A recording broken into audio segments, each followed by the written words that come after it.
যে খবরের দিকে নজর রাখবো, মুখ্যমন্ত্রীর বাড়িতে সাংগঠনিক বৈঠক। পশ্চিম মেদিনীপুরের সাংগঠনিক বৈঠক রয়েছে পশ্চিম মেদিনীপুর নিয়ে, এমনটাই কিন্তু জানা যাচ্ছে যে পশ্চিম মেদিনীপুরে ঠিক কোন জায়গায় দলের অবস্থান এবং সেখানে কি কি কৌশল থাকছে তৃণমূলের, সেই বিষয়ে সাংগঠনিক বৈঠক। লোকসভা ভোটের প্রস্তুতি শুরু তৃণমূলের।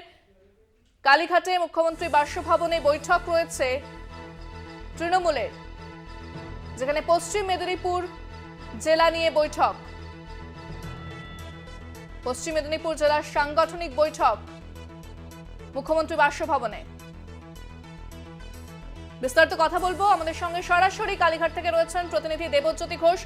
দেবজ্যোতি, এবার পশ্চিম মেদিনীপুর নিয়ে অর্থাৎ পশ্চিম মেদিনীপুরের সাংগঠনিক বৈঠক রয়েছে মুখ্যমন্ত্রী বাসভবনে, ঠিক কি জানতে পারছো?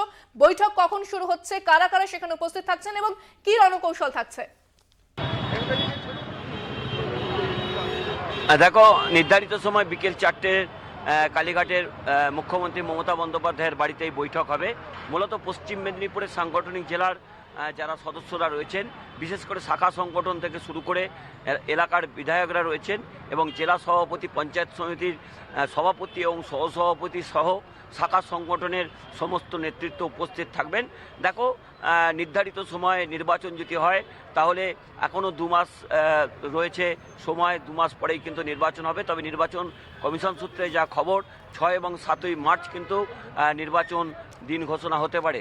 তার আগেই তৃণমূল কংগ্রেসের পক্ষ থেকে তৃণমূল নেত্রী মমতা বন্দ্যোপাধ্যায় সাংগঠনিক প্রস্তুতিকে খতিয়ে দেখতে এই বৈঠক করছেন। কারণ বিভিন্ন জেলার সাংগঠনিক বৈঠকগুলির পরেই মমতা বন্দ্যোপাধ্যায় জেলা সফরে যাবেন এবং সেখানে বেশ কিছু যে উন্নয়নের কাজ রয়েছে সেগুলো তিনি করবেন, অর্থাৎ তিনি প্রশাসনিক বৈঠকও করবেন।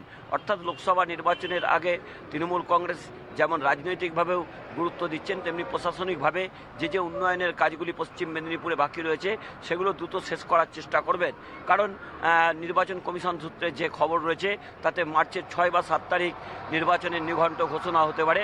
অর্থাৎ হাতে মাত্র 2 মাস সময় রয়েছে। তার আগেই তৃণমূল নেত্রী মমতা বন্দ্যোপাধ্যায়ের বাড়িতে এই বৈঠক অত্যন্ত গুরুত্বপূর্ণ। তবে এই বৈঠকে তৃণমূল কংগ্রেসের সর্বভারতীয় সাধারণ সম্পাদক অভিষেক বন্দ্যোপাধ্যায় উপস্থিত থাকবেন কিনা তা এখনও পরিষ্কার নয়।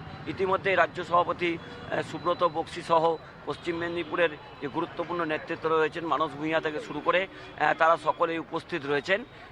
বিকেল 4টের সময় এই বৈঠক হবে। অর্থাৎ লোকসভা নির্বাচনের আগে প্রস্তুতি খতিয়ে দেখতে এই বৈঠক, আর কিছুক্ষণের মধ্যে বৈঠক শুরু হবে। তবে সকল রাজনৈতিক দলের যে লক্ষ্য রয়েছে বা তৃণমূল কংগ্রেসের কর্মীদের যেটা লক্ষ্য রয়েছে যে তৃণমূল কংগ্রেসের সর্বভারতীয় সাধারণ সম্পাদক অভিষেক বন্দ্যোপাধ্যায় এই বৈঠকে থাকেন কিনা। ইন্দ্রাণী। একেবারে ধন্যবাদ দেবজ্যোতি, আমাদের সঙ্গে সরাসরি ছিলেন আমাদের বিশেষ প্রতিনিধি দেবজ্যোতি ঘোষ। এবং আজ মুখ্যমন্ত্রী মমতা বন্দ্যোপাধ্যায়ের নেতৃত্বে এবং তার বাসভবনে পশ্চিম মেদিনীপুর জেলার সাংগঠনিক বৈঠক রয়েছে। ইতিমধ্যেই জেলার শীর্ষ নেতৃত্ব এবং তৃণমূলের শীর্ষ নেতৃত্ব তারা এসে উপস্থিত হয়েছেন, আর কিছুক্ষণের মধ্যেই সেই বৈঠক শুরু হবে বলে জানা যাচ্ছে।